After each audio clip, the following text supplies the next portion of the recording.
la spiritualité de l'âme maanaam dafa war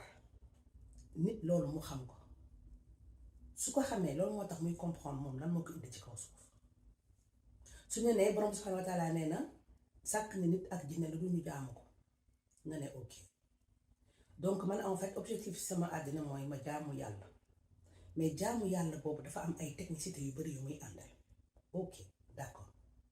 léegi ci kaw technicité yooyu noonu dafa am ci yoon bu muy jaar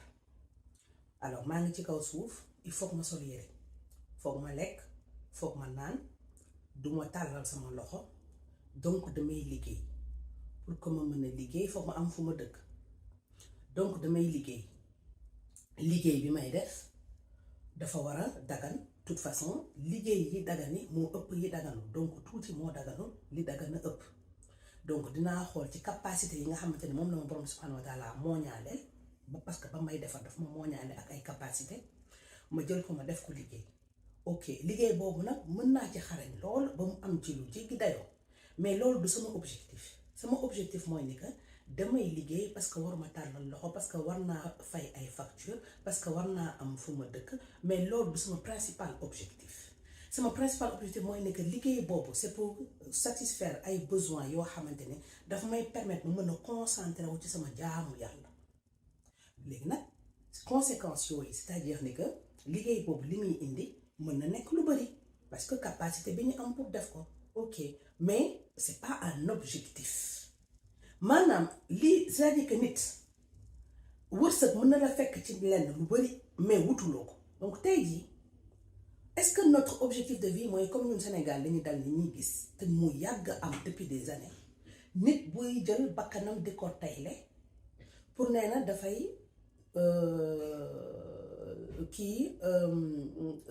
teral ay waajuram moom teralul boppam de ay waajuram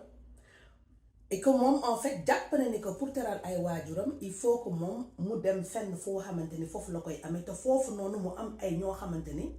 ñoom ci seen wàllu bopp amuñu lu leen doy pour dund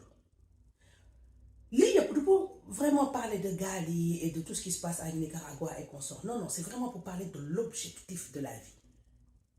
nga gis ma benn morom boo xamante ni ñi nga xamante ni njëkk nañ ma sëy ay at am doom yu am ay 20 ans ay doom yu am ay 21 ans 22 ans donc ça veut dire que ku toll ne man war ngaa mën a toog yow liggéey daan sa propre doole amal sa bopp te doo ci compter ci doom parce que ba tey tu es jeune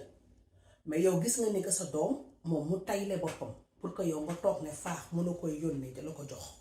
yow nga ne faax toog yow loolu moo la arrangé te pourtant maak yow a maase ça aussi c'est un autre sujet donc su boobaa kooku est-ce que comprendre la mooy l'objectif de la moo tax borom subhanahu wa taala sàkk ko mu indi lan en général ñun dañu foog ni que àddina on est là pour être heureux dès lors que xam nga ne ni que lii indi mbégte ci doomu aadama lii déterminer le bonheur dans la vie de quelqu'un bokkul ak lii déterminer bonheur dans la vie de quelqu'un d'autre donc dès lors que la notion de bonheur même dafa am li koy conditionné bokkul mooy nekk kon notion bonheur ci boppam du dëgg c'est pas une vérité du xaq alors que soo jëlee beneen notion muy li nga xamante ni borom subhanahu wa taala moo ko def comme référence notion wu ngëm notion wu def lu baax wala notion wu def lu bon loolu dañ ciy dëppoo soo tegee référence boo xamante ni c'est immuable et que du nit moo ko inventé maanaam référence borom bi subhanahu wa taala dangay gis ni que buur yàlla lim la jox en fait comme référence loolu noonu c'est fixe kon loolu noonu mën nañ gëm ni que loolu xàq la maanaam réalité la ok mais ñun ñu bëgg a def suñu objectif de vie être heureux alors que la notion de bonheur même n'est pas une notion boo xamante ni elle est véritablement vraie parce que day différer selon ñun lan mooy bonheur ci ku nekk ci ñun am na koo xamante ni moom bonheur moom mooy toog ne raak du def dara lépp di ko fekk fi mu toog am na koo xamante ni moom la fekk muy jug di tolaat naan tëf dugg génn nekk ci ay fitna loolu moom mooy yéegal adrénaline moom mooy bonheur am koo xamante ni voilà moom toog lekk bu neex nangam ku ci nekk en fait ak notion de bonheur yow ni nga ko amee donc foofu la ñu war a xamee ne que y a un problème sur ni ñu koy utee mooy lan mooy ni que donc finalement lii nga xamante ni non seulement du dëgg c'est une notion c'est une perception nit mënu ci basé pour def ko objectif de vie mënuloo basé wu ci loo xamante ni en fait saa yoo ko jotee yow di nga yóotu leneen pour def ko objectif de vie yow li nga mën a def objectif de vie mooy li nga xamante ni en fait dalay amal jàmm fii ci kaw suuf ba pare jiitu la àllaaxira parce que force fa la force ñibbi dafay am gëm ko ak ñàkk ko gëm d'accord si ak ñàkk ci d'accord dund dafa am dem ci bàmmeel dafa am dëkk ci bàmmeel dafa am xisaab dafa am dee dafa am acte dafa am siraat dafa am lépp dafa am neex ak naqari ki ko d'accord ak ki ko d'accord maanaam le fait d'être d'accord ou pas sur le principe ne fait pas que le principe n'existe pas le principe est là il existe neex naqari comme nit bu leen ne waaw nit je sais pas man nit boo xamante ne la ah mais xeetu façon nit bu mel nii amul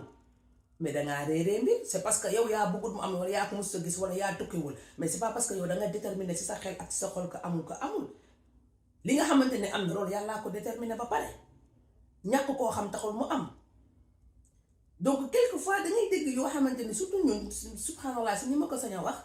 si suñu mbokk yi dangay dégg vraiment ay xeetu xam-xam yoo xamante ne ay xeetu wax yoo xamante ne quelquefois tu te demandes mais kii li muy wax est-ce que moom mi ngi koy mesurer quoi est-ce que moom mi ngi dégg boppam. Donc l'objectif de la vie boo na waxee ni que borom subhanahu wa taala sàkku nit ak jinne lu duñu jaamu ko il faut nga dawal sa xel ci lu gën a sori loolu daanaam ci ginnaaw loolu mooy lan du nga toog sol ay yëre yu xottee ko def ni di jaay dangaa tumuranke dangaa dëddu àddina déedéet du loolu de nit mën na dëddu àddina nekk milliardaire su ko yàlla tuddee ci biiram nit mën na bëgg àddina te bokk ñu gën a pauvre ci kaw suuf mais lu mu am àdduna lay jaamu en fait mindset la c'est une manière d'être de comprendre comme démb li ma doon expliquer ci sama cours bi sama benn doom boo xamante ni ci man lay jàngee ma ni ko booy def étude de finance par exemple nga def droit ci biir finance bi ci biir étude yi et tu fais du français par exemple yow matière principale bi ngay jàng c'est la finance mais tu as besoin de maîtriser langue bi nga xamante ne moom ngay jàngee finance maanaam littérature bi parce qu'en fait pour expliquer des états de finance wala pour expliquer des tableaux de finance tu as besoin d'avoir benn manière de t'exprimer boo xamante ne day nekk expression bu leer donc il faut nga maîtriser làkk bi mais matière principale étude yi ngay def du làkk bi mais finance bi droit bi nga koy def parce que droit bi c'est pour que nga am ay notion de li nga xamante ne pas en profondeur parce que di nga soxla peut-être benn juriste en droit des finances benn juriste en droit des entreprises mais yow notion bi ngay am c'est pour t'aider que yow le minimum nga mën koo comprendre ci finance bi ngay def